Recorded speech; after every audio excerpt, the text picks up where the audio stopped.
Bagaimana slide-nya, sudah terlihat? Sudah. Sudah, Bu.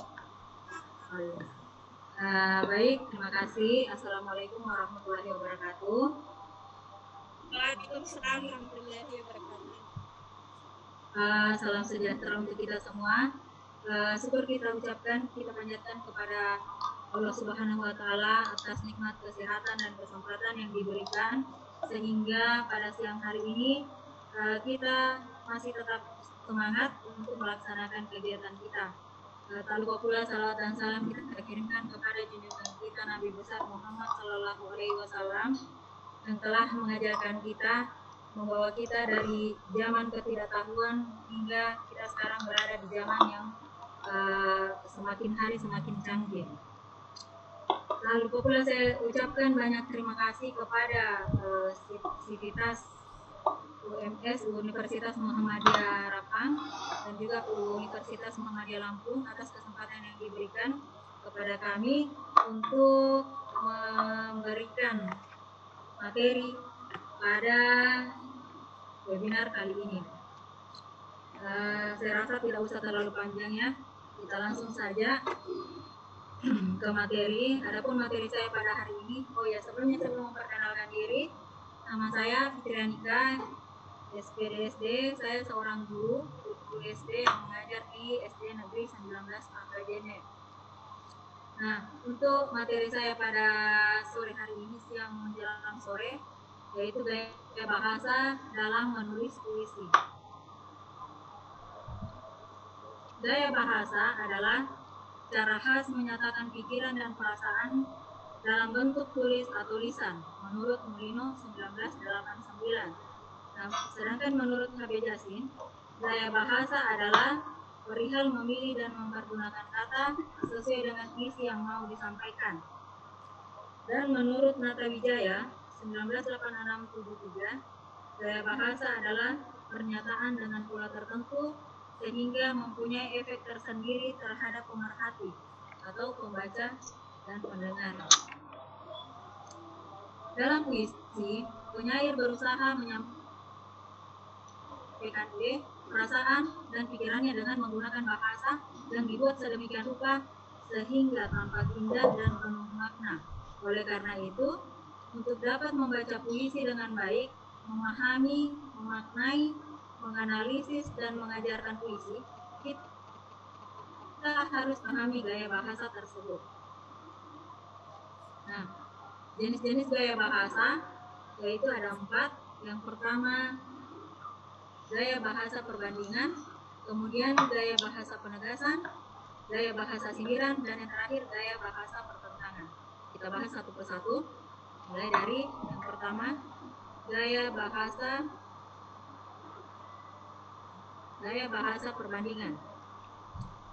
Gaya bahasa perbandingan adalah gaya bahasa yang berusaha membuat ungkapan dengan cara memperbandingkan suatu hal atau keadaan dengan hal atau keadaan yang lain. Adapun macam-macam gaya bahasa perbandingan yaitu yang pertama personifikasi. Nah, personifikasi adalah gaya bahasa yang menganggap benda-benda tak bernyawa mempunyai kegiatan, maksud, dan nafsu seperti yang dimiliki manusia. Contohnya, anak panah melangkah mencari mangsa. Kemudian metafora. Metafora adalah gaya bahasa yang memperbandingkan secara langsung sesuatu hal atau keadaan dengan hal atau keadaan lain yang memiliki sifat, keadaan, atau perbuatan yang sama. Contoh, Dewi Malam mulai memancarkan sinarnya. Kemudian asosiasi.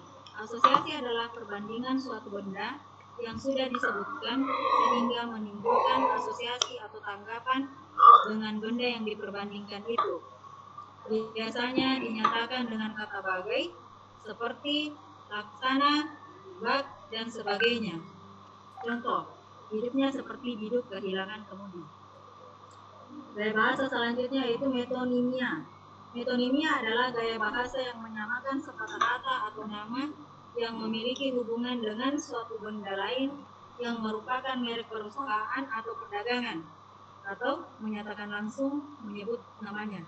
Contohnya, kami ke rumah nenek naik kijang. Kemudian gaya bahasa simbolik. Simbolik adalah gaya bahasa yang menyamakan sepatah kata dengan kata atau nama benda lain. Contoh, orang-orang merebutkan kursi kepala desa yang kosong. Jabatan ini dalam yang dimaksud adalah jabatan. Propen. Propen adalah gaya bahasa yang mempergunakan kata-kata yang tepat dan sejajar artinya dengan pengertian yang dimaksud. Contohnya, tadi pagi temanku sudah terbang ke Sumatera. Kemudian litotes. Litotes adalah gaya bahasa yang mempergunakan kata-kata yang berlawanan arti atau mengurangi kenyataan untuk merendahkan diri sebagai gaya pelembut untuk mempersopan dan yang kena kepada dirinya sendiri. Contohnya, singgahlah ke gubuk kami. Ini padahal rumahnya seperti istana. Gaya bahasa eufemisme. Eufemisme adalah gaya bahasa yang mempergunakan kata-kata lain dari pengertian sebenarnya dengan maksud agar terdengar lebih sopan, agar jangan sampai melukai orang tersebut. Contohnya, maaf, saya mau ke belakang. Ke belakang yang dimaksud di sini adalah mau ke WC. Gaya bahasa hiperbola. Hiperbola adalah gaya bahasa yang menyatakan sesuatu hal atau keadaan secara berlebihan, menggunakan kata-kata yang mengandung makna lebih hebat dari arti atau rasa yang sebenarnya. Contohnya, larinya secepat kilat.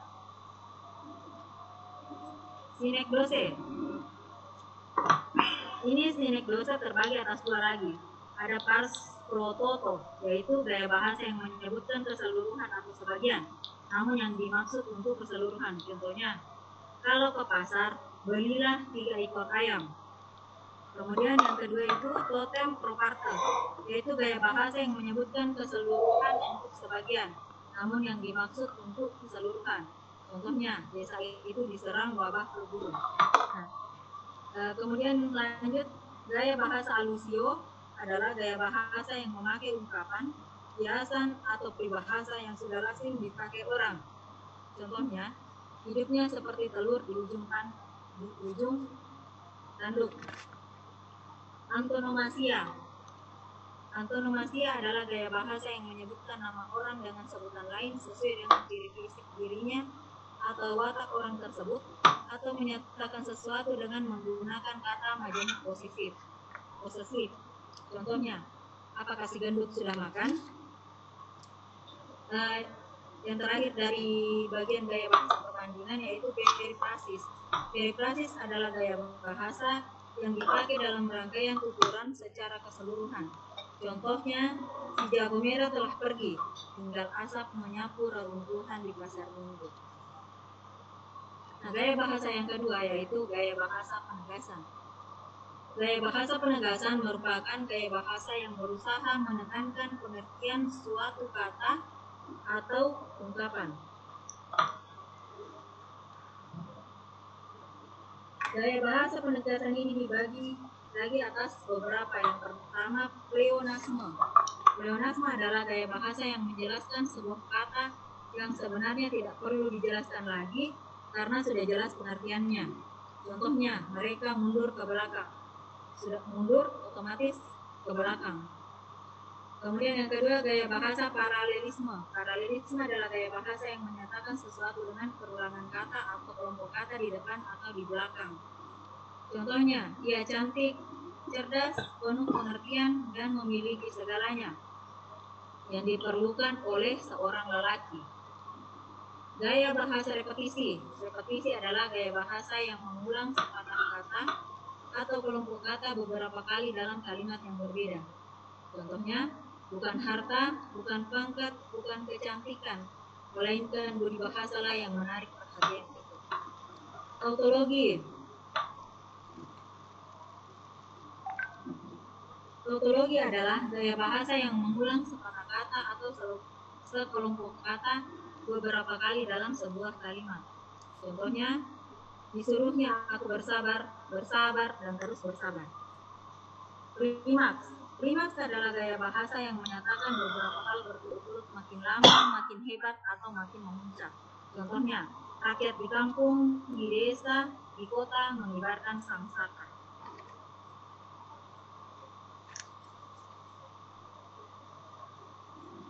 Anti klimaks.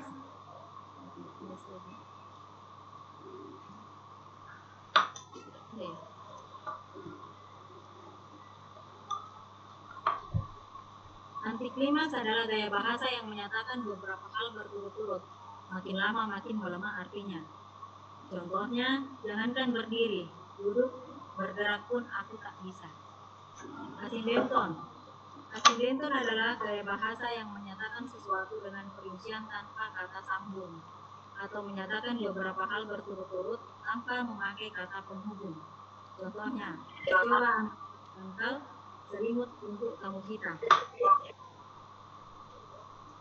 Polisindenton. Polisindenton adalah gaya bahasa yang menyatakan beberapa hal berturut-turut dengan memakai kata penghubung atau kata sambung yang sama. Contohnya, setelah makan dan berpakaian dan menghisap rokok sebatang barulah ia pergi. Enumerasi. Enumerasi adalah gaya bahasa yang sering dipakai untuk menyebutkan beberapa peristiwa yang membentuk kesatuan, dilukiskan bagian demi bagian supaya jelas. Contohnya, kau tak tahu siapa aku sebenarnya. Saya seorang yang hina, yang diusir keluarga, yang tidak mempunyai alamat pasti. Interupsi. Interupsi adalah gaya bahasa yang menggunakan kata-kata atau bagian kalimat sisipan di antara kalimat pokok dengan maksud contohnya, ia suami yang dicintainya gugur dalam medan perang. Retoris. Retoris adalah gaya bahasa yang menggunakan kalimat tanya yang tidak membutuhkan jawaban. Contohnya, mana mungkin orang mati hidup kembali. Koreksio. Koreksio adalah gaya bahasa yang berisi pembentukan apa yang diucapkan yang salah sebelumnya, baik yang disengaja maupun tidak disengaja. Contohnya, dia sakit ingatan. Dia sakit demam. Ekslamasio. Eksklamasi adalah gaya bahasa yang memakai kata-kata seru tiruan.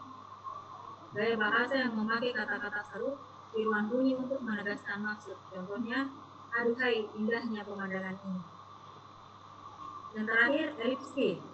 Elipsi adalah gaya bahasa yang menghilangkan satu unsur atau beberapa kalimat, mungkin subjek, predikat, atau keterangan. Jadi gaya bahasa ini mempergunakan bentuk kalimat elips supaya penegasan jauh pada kata-kata sisa yang disebutkan. Contohnya, rasain bekas tanganku. Kemudian gaya bahasa selanjutnya itu gaya bahasa sindiran. Nah, gaya bahasa sindiran adalah gaya bahasa yang dipakai untuk menyindir orang lain, dari sindiran halus sampai pada sindiran kasar sebagai ungkapan perasaan tak senang atau marah. Nah, gaya bahasa sindiran ini dibedakan menjadi 3 macam. Yang pertama yaitu gaya bahasa ironi. Ironi adalah gaya bahasa yang memakai kata-kata yang berlawanan dengan maksud sebenarnya. Contohnya, cepat benar kau pulang, masih jam 2 malam. Kemudian gaya bahasa sinisme. Sinisme adalah gaya bahasa yang mirip dengan ironi, tetapi kata-kata yang dipergunakan agak kasar. Contoh, mual perutku melihat tampangmu. Kemudian yang terakhir gaya bahasa sarkasme. Gaya bahasa sarkasme adalah gaya bahasa sindiran yang paling kasar. Contohnya, bangsat, berani benar kau menantangku. Kemudian gaya bahasa terakhir yaitu gaya bahasa pertentangan. Nah, gaya bahasa pertentangan ini juga terbagi atas 3. Nah, gaya bahasa pertentangan sendiri adalah gaya bahasa yang diungkapkan dengan jalan mempertentangkan suatu hal atau keadaan. Ragam gaya bahasa pertentangan yang pertama, gaya bahasa paradoks. Paradoks adalah gaya bahasa yang terlihat seolah-olah ada pertentangan. Contoh, di malam yang ramai ini dia merasa kesepian. Kemudian yang kedua, gaya bahasa kontradiksi interminis. Kontradiksi interminis ini adalah gaya bahasa yang berisi ungkapan yang bertentangan dengan apa yang disebutkan sebelumnya. Contohnya, tahun ini semua anak naik kelas kecuali Badru. Kemudian terakhir, gaya bahasa antitesis. Antitesis adalah gaya bahasa pertentangan yang mempergunakan paduan kata yang berlawanan artinya. Contoh, tua muda besar kecil, lelaki perempuan berkumpul di tanah lapang ini. Nah, gaya bahasa dalam puisi merupakan salah satu unsur dari sebuah puisi. Gaya bahasa adalah cara khas dalam menyatakan pikiran dan perasaan dalam bentuk tulis atau lisan dalam puisi. Penyair menyampaikan ide, perasaan, dan pemikirannya dengan menggunakan bahasa yang dibuat sedemikian rupa sehingga tampak indah dan penuh makna. Demikian pemaparan materi yang saya sampaikan.